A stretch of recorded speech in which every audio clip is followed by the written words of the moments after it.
একটুখানি জায়গা ছিল রান্নাঘরের পাশে, সেইখানে মোর খেলা হতো শুকনো পাড়া ঘাসে। একটা ছিল ছাইয়ের গাদা, মস্ত ঢিবির মতো, পোড়া কয়লা দিয়ে দিয়ে সাজিয়েছিলেম কত।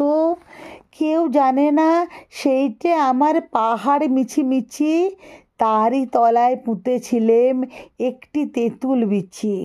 জন্মদিনের ঘটা ছিল 6 বছরের ছেলে, সেদিন দিল আমার গাছে প্রথম পাতা মেলে। চারদিকে তার পাঁচিল দিলেম কেরোসিনের টিনে, সকাল বিকেল জল দিয়েছি দিনের পরে দিনে।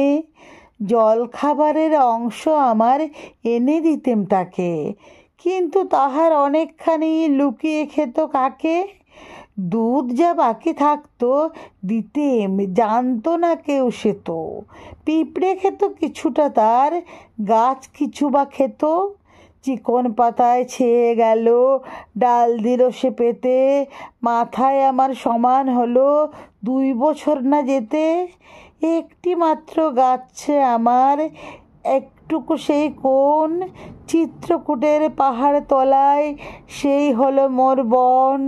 কেউ জানে না সেথায় থাকেন অষ্টাবক্রমুনি, মাটির পরে দাড়ি গড়ায়, কথা কন্যা উনি। রাত্রে শুয়ে বিছানাতে শুনতে পেতেম কানে, রাক্ষসেরা পেঁচার মতো চেঁচাতো সেইখানে।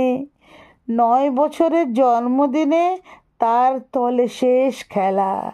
ডালে দিলুম ফুলের মালা, সেদিন সকালবেলা বাবা গেলেন মুন্সিগঞ্জে রানাঘাটের থেকে, কলকাতাতে আমায় দিলেন পিসির কাছে রেখে।